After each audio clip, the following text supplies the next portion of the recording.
얘기부터 하나 하죠. 한 40대 그 젊은 분이 어린 자기 아들을 데리고 열차에 올랐습니다.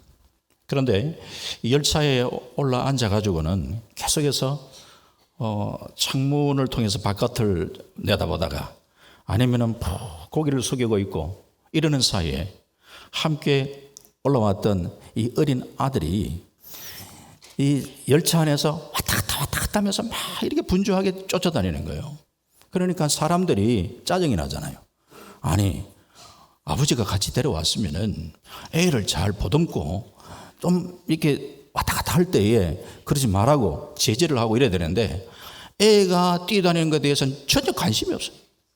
그냥 멍하니 문산 봤다가 그리고는 푹 숙였다가 이렇게 하고 있다가 사람들이 화가 많이 나는데 좀 그 가운데 또 이 좀 성질도 빨리 내는 사람 있잖아요.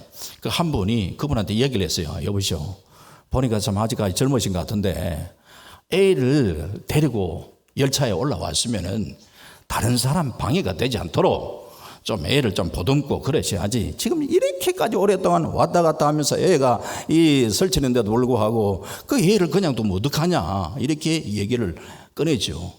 그랬더니만 그제서야 이분이 죄송합니다. 사실 죄송합니다. 사실은요 제 아내가 몸이 안 좋아가지고 시름시름 앓다가 그저께 세상을 떠났습니다. 그리고 지금 막 제가요 제 아내 처음 묻고 그리고 난 다음에 제가 집으로 가고 있는데 내가 어떻게 해야 되는가, 앞으로 내가 어떻게 해야 되는가, 이게 막막해서 제가 이렇게 있습니다. 이 한마디를 듣자마자 열차에 있던 모든 사람이 숙연해지는 거예요. 지금까지 손가락질하면서 이렇게 하다가 그 사람의 사연을 딱 듣고 난 다음부터 시작해서는 이게 다 사람이 숙연해져. 오히려 그 사람 보면서 안 됐다, 안타깝다 하는 이런 마음을 가지게 되는 거예요. 오늘 제목을 보니까 대구역 거룩한 도시를 깨어나라. 이것은 제가 붙인 제목이 아니고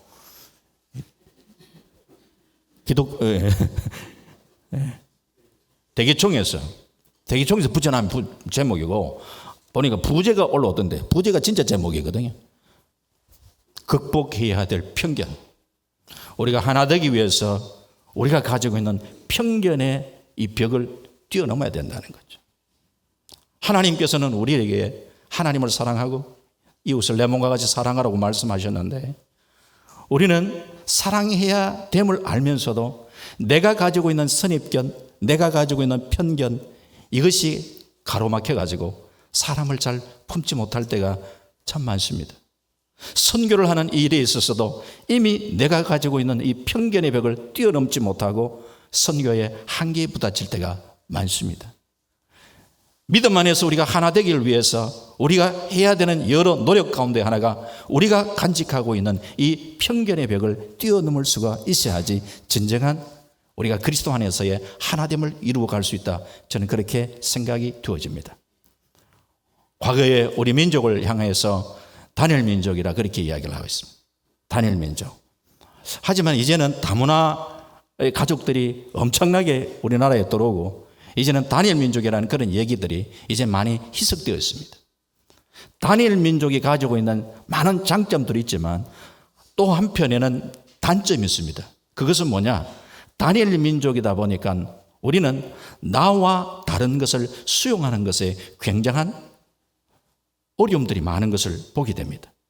나와 다른 것은 다르다는 그런 차원에서 다름의 아름다움과 다름을 인정하고 인식할 수 있는 그런 모습들이 있어야 되는데 나와 다른 것을 틀렸다라고 그렇게 판단하고 편견을 가지고 접근할 때가 많기 때문에 우리가 하나됨을 깨뜨릴 때가 많다는 사실도 우리는 부정할 수가 없습니다. 오늘 본문의 말씀, 이 말씀은 너무나 잘 아는 말씀입니다. 오순절 성령 강림 이후에 놀라운 변화의 역사가 오늘 성경에 나타나고 있습니다. 오늘 본문에 보면은 베드로와 요한이 기도하기 위해서 성전에 올라가는데 성전 미문에 나면서 안전뱅이 된 사람을 보게 됩니다. 그런데 이 나면서 안전병이 된 자를 나사렛 예수 그리스도 이름으로 명령하면서 이 나면서 안전병이 된 자가 벌떡 일어나는 놀라운 역사를 우리는 잘 알고 있습니다. 우리는 생각할 때 오순절 성령 강림 후에 성령의 능력을 받아서 나면서 안전병이 된 자도 이렇게 벌떡벌떡 일어나는 놀라운 기적의 역사가 나타나는구나 이렇게 생각을 합니다. 물론 틀린 것도 아닙니다. 이것은 나타나는 사실이고 현상입니다. 하지만 제가 여기에서 말씀드리고 싶은 것은 또 다른 각도란 얘기죠. 그것은 무슨 말씀인가? 베드로와 요한, 저는 생각할 때에 이 베드로와 요한이 오순절 성령 강림 이후에 그때만 성전을 찾은 게 아니라고 생각합니다. 왜냐하면 유대인들은 오순절 강림 사건 전에도 경건한 유대인들 대부분 하루에 3번씩 하나님 앞에 나와 기도합니다. 아니면 예루살렘을 바라보면서 기도하는 것이 습관화되어 있습니다. 그렇다면 이 베드로와 요한은 오순절 성령 강림 이후에 드디어 그들이 성전을 찾았던 것이 아니라 그 전에도 분명하게 성전을 많이 찾았을 겁니다. 그렇다면 나면서 안전병이 된 사람을 봤던 것은 바로 지금 처음이 아니고 그 전에도 많이 봤을 것이라 짐작할 수 있습니다. 그런데 과거에 나면서 안전병이 된 사람을 봤을 때에 이 사람은 구걸하기 위해서 미문에 앉아 있습니다. 아마 그때에 돈이 좀 있었으면은 조용하게 적선도 많이 했을 거예요. 도와주는 역할도 했을 겁니다. 또 돈을 가지고 있지 않았다면은 그냥 지나칠 때도 있었을 겁니다. 그러니까 과거에 이 사람을 대했을 때에 내가 돈이 좀 있으면 좀 도와주고 또 없으면 그냥 지나치고 하는 그런 대상으로 그냥 지나가 왔다 갔다 했다는 얘기죠. 자, 그런데 성령 강림 이후에 지금 베드로와 요한이 기도하러 올라가면서 나면서 안전병이 된 사람을 보았습니다. 그런데 이 나면서 안전병이 된 사람을 보면서 우리를 보라 얘기를 합니다. 우리를 보라. 나면서 안전병이 된 사람, 구걸하는 사람은요 늘 평생을 눈칫밥 먹고 살아가는 사람이에요. 어디에 가면은 돈을 많이 구걸할 수 있을까? 늘 이런 생각을 하고 그러면서 성전 미문에는 그래도 기도하는 사람이 마음이 후하기 때문에 그것이 몫이 좋아서 아마 그곳에 오래 자리를 잡고 있었다고 생각되어집니다. 그런데 늘 눈칫밥을 먹고 살아가는 이 사람, 어느 순간에 자기가 구걸하고 있는데 소리가 들립니다. 우리를 보라. 야, 어떤 생각이 번쩍 들까요? 안전병이 입장에서는 야, 오늘은 대박이다. 오늘은 최소한 세종대왕이다. 이런 생각 들지 않겠어요? 왜냐? 그냥 동전을 주고 가는 사람은요, 우리를 보라. 그런 사람 없습니다. 조용하게 주고 그냥 지나가지. 동전 하나 주면서 우리를 보라. 뭘 또 볼 게 있어요? 그냥 살짝 넣고 가는 거예요. 그런데 우리를 보라. 그러니까 야, 대박이다. 뭐 하나 지폐가 나올 거다. 이렇게 생각하고 세종대왕을 딱 봐라. 물론 그때는 세종대왕 아니지만 제가 비유를 하는 거예요. 세종대왕이라고 생각하는데 돈은 없다. 그 분위기를 여러분 짐작을 하셔야 됩니다. 예? 잔뜩 기대감을 가지게 만들어 놓고 돈은 없다.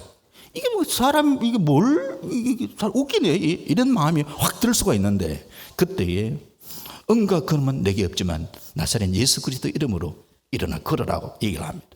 그랬을 때 이 사람이 벌떡 일어나 걷습니다. 그리고 난 다음에 했던 모습이 뭐냐면 이 사람이 성전에 나가서 하나님을 찬양하는 거예요.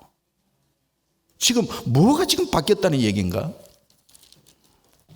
베드로의 눈에 과거에는 이 사람이 나의 구제의 대상으로 봤어요. 돈이 있으면 내가 좀 도와주는 대상으로 봤어요. 그런데 성령 강림의 역사 이후에 지금 베드로의 변화의 모습을 보는데 베드로가 나면서 안전병이 된 사람을 보았을 때 야, 저 사람도 내가 믿고 있는 예수 그리스도가 필요한 사람이다. 내가 믿고 있는 예수 그리스도를 나누어 줘야 될 대상으로 보기 시작했다는 거죠. 이 사람도 내가 믿는 예수 그리스도를 믿고 이 사람도 하나님을 찬양하는, 하나님을 예배하는, 하나님께 영광 돌려드리는 이런 삶을 살았으면 좋겠다. 사람을 보는 시각이 바뀌었다는 거예요. 저는 베드로와 요한이 나면서 안전병이 된 사람을 벌떡 일으키는 기적 앞서 베드로의 눈에 이 안전뱅이를 보는 눈이, 이 안전뱅이가 단순한 구제의 대상이 아니라 이 안전뱅이를 귀한 한 영혼으로 보기 시작했다니, 이것이 저는 나면서 안전뱅이 된 자를 일으키는 기적보다도 더 놀라운 기적이 이 기적이라고 저는 생각을 합니다. 성령께서 우리를 간섭하시고 성령께서 우리를 이끄셔야지 우리가 가지고 있는 이런 편견의 벽을 뛰어넘을 수가 있는 줄 믿습니다.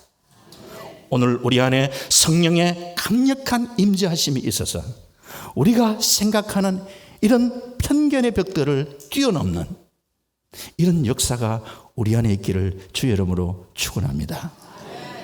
우리가 살아가면서, 특별히 제가 어린 이 초등학교, 옛날엔 국민학교잖아요. 이제는 국민학교가 없어서 초등학교 그리고 중학교 이렇게 다니는 그런 때에 참 궁금한 게 하나 있어요. 그건 뭐냐 하면 그때마다 항상 가정환경 조사를 했습니다.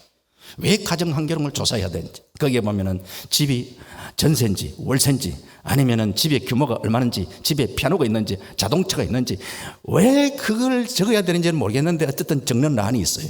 그리고 난 다음에 부모님의 학벌은 어떤지 적는 란이 있어요. 그런데 자랑스럽게 적을 수 있는 사람이 있는가 하면은 왠지 모르게 그걸 적으려면은 좀 마음에 좀 부끄러움을 가지는 그런 사람들도 있잖아. 왜 가정환경 조사를 하는데 그런 것이 다 필요할까라고는 이런 생각을 그때그때 적을 때마다 했던 그런 기억이 있습니다.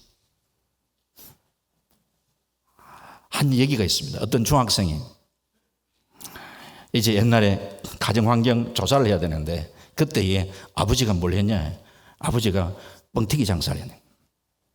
뻥튀기 장사를 했는데 가정환경 조사란에 아버지 직업라고 이야기하니까 뻥튀기 장사 이렇게 설락하니까 너무 자존심 상하고 이게 쓰질 못하고 그러면서 고민을 한 거예요. 그러면서 고민하다가 이 중학생이 뭐라고 쓰느냐, 아버지 직업란에 곡물 팽창업,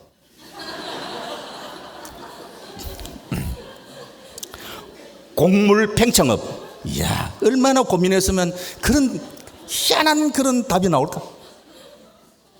곡물 팽창업. 이야.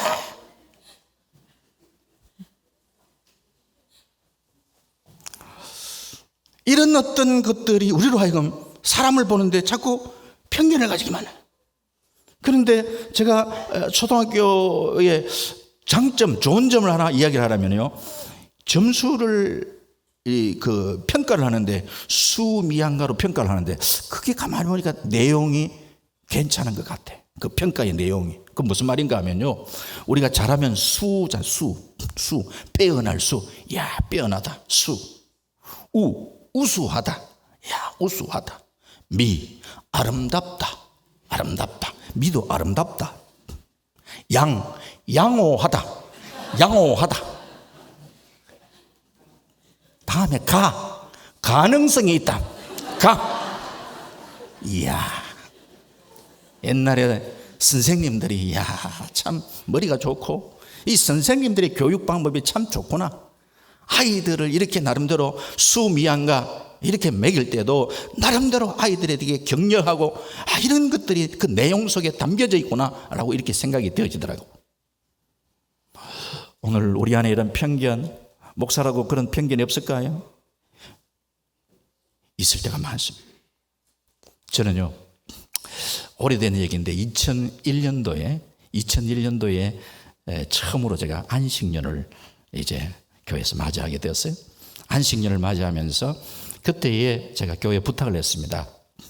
제가 하와이에 그 YM에서 하는 예수 전도단의 DTS라고 예수 제자 훈련학교가 있는데 그 훈련학교에 좀 다녀왔으면 좋겠습니다. 시간만 허락을 해주시면 6개월 시간만 좀 허락해 주시면 좋겠습니다 라고 이야기했다면 장로님들이 의논을 했습니다. 의논을 해서 최종적으로 결론이 목사님이 훈련 받으신다는데 저희들이 기꺼이 허락을 해드려야 안 되겠습니까? 라고 이야기하면서 저는 시간만 6개월 달라고 그랬는데 시간과 더불어서 감사하게도 재정까지 채워주시더라고요. 그래서 저와 제 아내와 딸 둘 이렇게 해서 이 하와이에 DTS 훈련을 갔습니다. 일반 DTS, 목회자 DTS도 있는데 일반 DTS를 하다 보니까 다양한 사람이 참석을 했습니다. 연세 드신 분도 계시고 젊은 사람도 있고 목회자도 있고 일반 사람들도 있고 이렇게 30여 명이 되시는 분이 함께 공동체 생활을 하면서 훈련에 임했습니다. 그런데 훈련을 받는 과정 속에 문제가 일어났습니다. 어떤 문제가 일어났느냐 하면은 자매의 숙소가 있었는데 자매 숙소에서 삐걱삐걱 뭔가 불협화음이 일어나기 시작했습니다. 왜 그럴까? 왜 그런 일이 있을까 생각을 했는데 한 자매가 조금 독특한 자매가 있었습니다. 어떤 자매가 있었느냐? 이 자매는요, 우리가 훈련 과정 속에 훈련이 굉장히 빡빡하더라고요. 아침 새벽 일찍 일어나서 큐티하고 그리고 난 다음에 또 개인 나눔도 있고 중보기도 하고 그리고 강의 듣고 그 뒤에 웍두디라고 2시간 동안 이 작업을 하고 막 이렇게 마지막 밤까지 하면요 하루가 어떻게 가는지 막 팍팍하게 그냥 훈련이 돌아가는데요. 그러면 밤에는 피곤하기 때문에 푹 자고 아침에 일어나게 되죠. 그런데 이 자매는요 보통 몇 시에 일어나는가 하니까 3시, 3시 반 이렇게 하면 일어나더라. 제가 뭐 들으니까 그런 얘기를 하는 거죠. 예. 그런데 일어나가 조용히 함께 같이 공동체 생활을 하면서 일어나서 조용하게 묵상하고 기도하면 아무런 문제가 없는데 이 자매는 어떤 일이 일어나는가? 일어나면 불을 켜요. 그래서 뭘 하느냐? 성경을 보는 거예요. 다른 자매가 좀 잠 좀 자자. 내가 성경 봐야 된다. 이런 열심을 갖고 있는 자매. 그러니까 삐걱삐걱 할 수밖에 없지. 이 자매가 강의에 와서 강의를 들을 때 항상 제일 앞쪽에 다 열심히 있으니까 딱 앞쪽에. 그런데 강의실에서는 어떤 현상이 일어나는가를 가끔 보니까요. 강사가 오늘 사도행전 3장 1절을 한번 볼까요? 라고 이야기하면 제9시 기도 시간 옆에 돌아오니 이야 바로 그냥 쫙 나오는 거예요.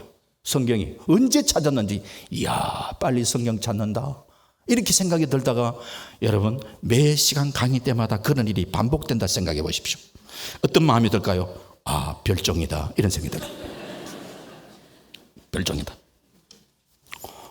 그래서 저 자매 때문에 사람들이 어려워하는구나. 이제 뭐 예수 전도단에서는 훈련 받았기를 하나님의 음성 듣는 법 뭐 이런 식으로가 뭐 이게 뭐 신비한 그건 아니고요. 하나님의 음성 듣는 법 그러면서 하나님께서 어떻게 내 마음에 감동 주고 이렇게 이제 인도하시는가 이래서 이제 3개월 동안 공부하고 난 다음에 이제 2개월 동안 그 전도 여행을 가요. 이 전도 여행을 가는데 중국, 네팔, 뭐 카자흐스탄 뭐 그러니까 네 그 나라를 딱 정해놔 놓고 그리고 난 다음에 하나님 앞에 기도하고 그리고 하나님의 인도를 따라서 그 나라 가운데 한 나라를 선택하십시오. 미리 이렇게 얘기를 해주더라고요. 그런데 또 어떤 사람 하나님 앞에 기도하면서 하나님 제가 어떤 나라를 품고 갔으면 좋겠습니까? 실제 그렇게 기도하는 사람이 있고 많은 사람이 저 자매가 어디 가는가 이거 보더라고. 제가 보니까 왜? 저 자매가 가는데 안 가려고? 뭐 하나님 음성이 그래 들리는지 모르겠습니다만 저 자매가 어딜 가는가 이렇게 보는 거예요. 안 봐. 그러니까 그런 이제 독특한 제가 느낄 때도 조금 독특하다라고 느껴지는 그 자매. 그런데 이 3개월 공부를 하고 난 다음에 마지막 이제 그 강의가 맞춰질 때에 어떤 강의가 있었냐면 성령론이라는 그런 제목으로 강의가 있었는데 그때에 그 하와이에 계시는 아주 그 연세가 많으신 여자 목사님이 오셔가지고 이분이 성령론 강의를 하시고 그리고 난 다음에 이분은 강의와 더불어서 이분의 독특한 은사는 뭐냐면 한 분 한 분 예언 기도해주는 은사를 갖고 계시더라고요. 나름대로는 충분하게 점검이 된 이런 분이라고 얘기를 하시고 그렇게 하시고 그래서 이제 보니까 분위기가 이분이 이제 이 강의를 하고 난 다음에 한 분 한 분 이제 기도를 해주는데 사람들이 그분의 기도를 놓치지 않으려고 막 이렇게 녹음기까지 준비를 하고 뭐 이렇게 하는데, 그렇게 어떻게 나에게 저분을 통해서 또 위로와 격려의 메시지가 주어질까 등등의 이런 기대감을 가지고 이렇게 사람들이 좀 사모하는 마음으로 그 시간을 기다리고 있었고, 또 하나의 분위기가 뭐 어떤 분위기나, 저 자매를 위해서 무슨 기도가 나올까, 이런 이제 사람들의 분위기. 그런데 저도 마찬가지였어요. 저도 저 자매를 위해서 어떤 기도가 나올까, 이런 아주 궁금하잖아요. 예, 궁금하네. 그래서 이제 한 사람 한 사람 이렇게 나와가지고 기도를 해주는데, 아주 제가 느낄 때도 참 특별한 은사를 갖고 있구나, 타고난 은사다. 한 분 한 분 그 갖고 있는 깊은 나름대로의 어떤 참 그분이 가지고 있는 아주 그 세밀한 것까지 터치를 하면서 말씀으로 격려하고 그렇게 세워주는데, 탁월하다라는 이런 느낌을 받았어요. 이제 이렇게 하다가 이제 기도 순서가 이제 쭉 돌아가면서 드디어 이 자매가 이제 순서가 된 거예요.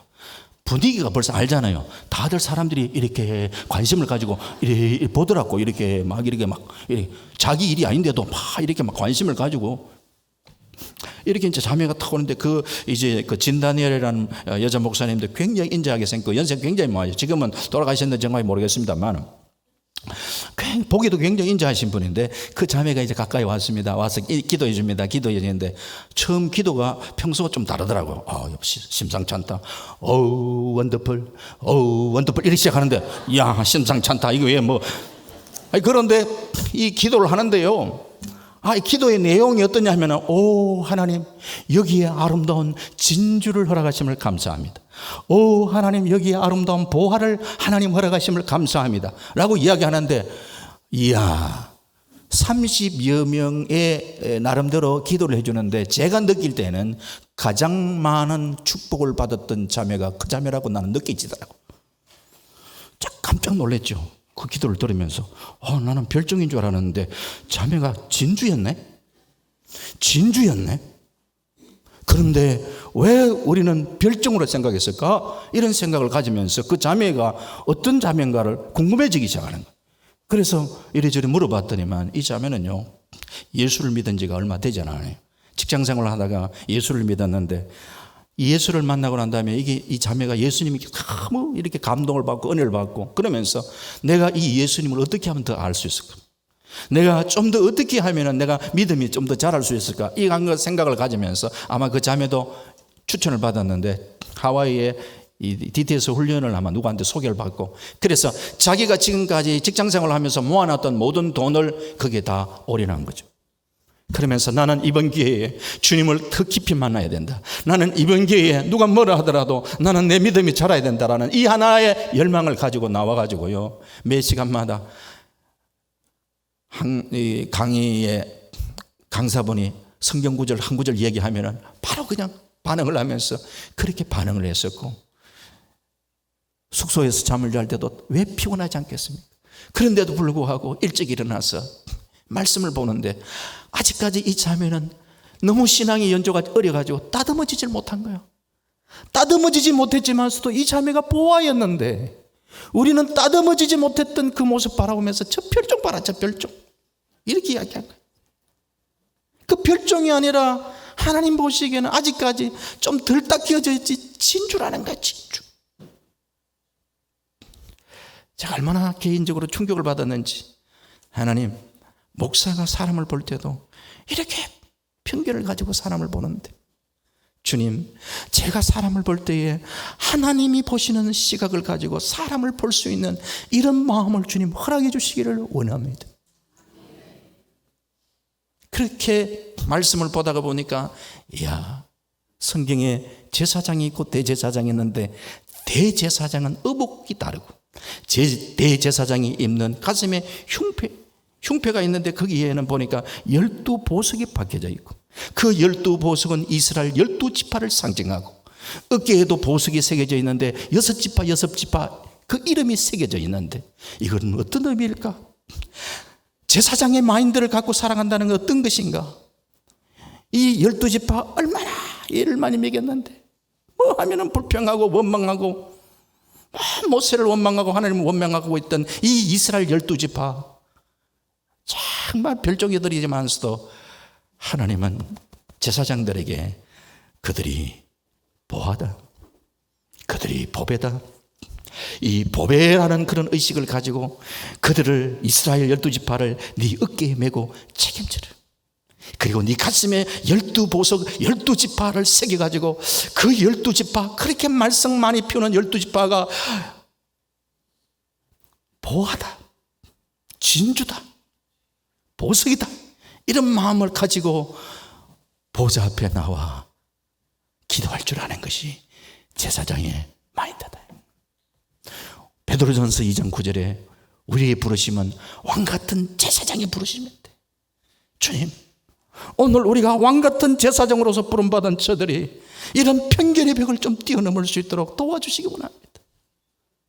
베드로의 모습을 보면서 이런 부분에서 나름대로의 참 나면서 안전병이 된 자를 한 영혼으로 아름답게 품어주는 그런 모습도 있었지만, 베드로도 결국은 한계가 있잖아요. 어떤 한계? 유대주의라는 그 벽을 넘지를 못하는 거죠. 그러니까 성령이 간섭하십니다.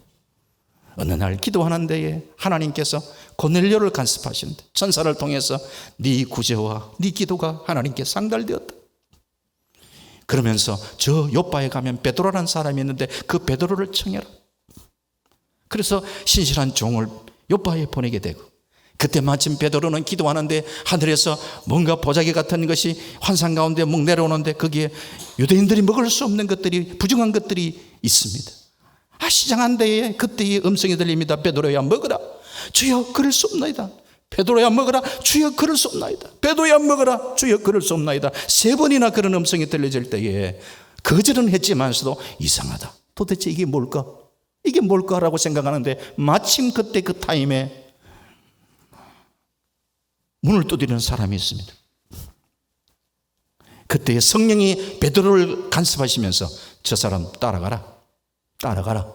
그렇게 해서 베드로가 따라가잖아요.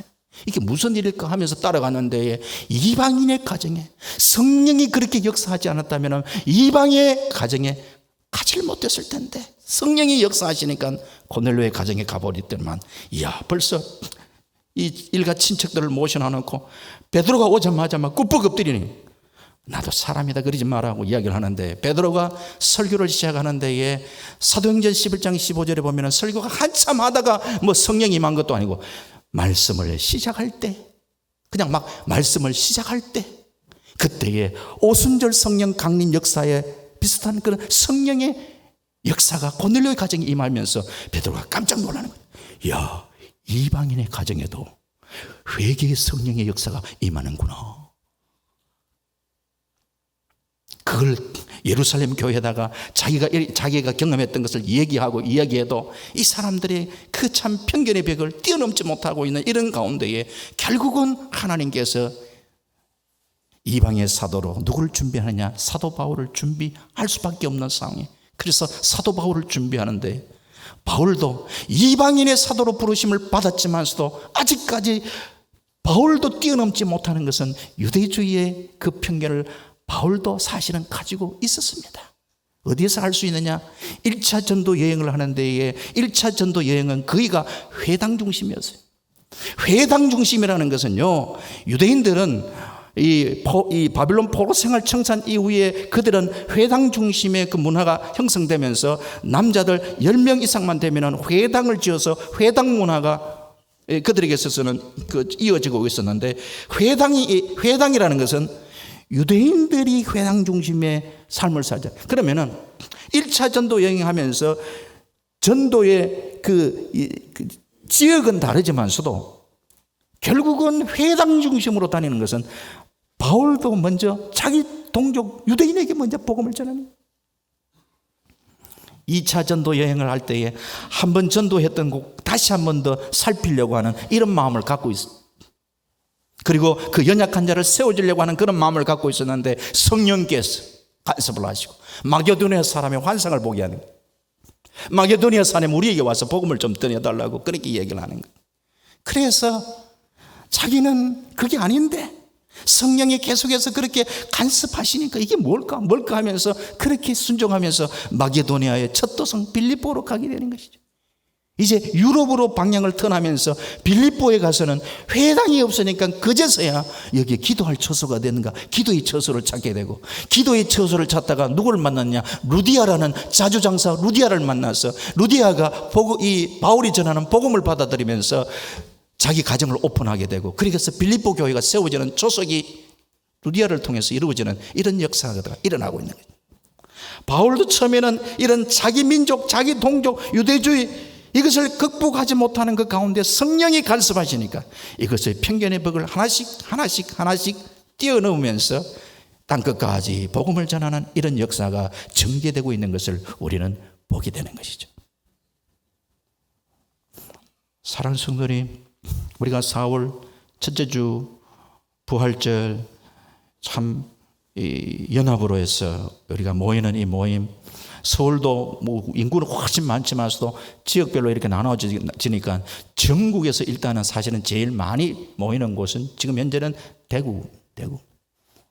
대구가 뭐 안 되고 하는데 동신교회 뭐 권성성 대구는 대구욕 하더라고. 대구는 되지, 왜 안 돼? 대구도 하면 될 줄 믿습니다.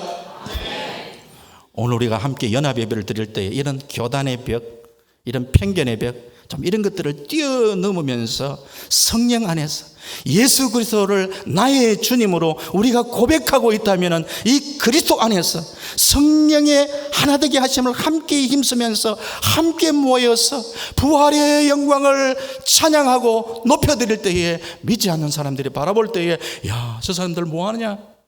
그들에게 도전을 줄 수 있는 이런 역사가 일어날 수 있지 않겠습니까? 부활절 연합예배에 이렇게 순회 뭐 같이 강당 교류하고 하는 이유가 뭐겠습니까? 많이 모이자 하는 거 아니겠습니까? 예. 이제 말씀을 맺겠습니다. 주신 말씀을 잘 한번 세게 보시면서 우리가 믿음 안에 살아간다는 것, 성령 안에 살아간다는 것, 오늘 주님께서 우리에게 요구하시는 것이 뭔가? 참 성령 안에 하나 되기를 힘쓸 것을 주님은 우리에게 요구하고 계시는데, 바로 이런 부활절 연합 예배는 또 하나의 아름다운 하나됨을 이루는 이런 장이 될 수 있을 줄 믿습니다. 함께 우리가 교단의 벽을 뛰어넘으면서 우리가 함께 손에 손을 맞잡으면서 함께 아름답게 하나님을 높여드리고 하나님께 영광 돌려드리는 부활절 연합 예배가 될 수 있기를 주님의 이름으로 축원합니다. 아멘.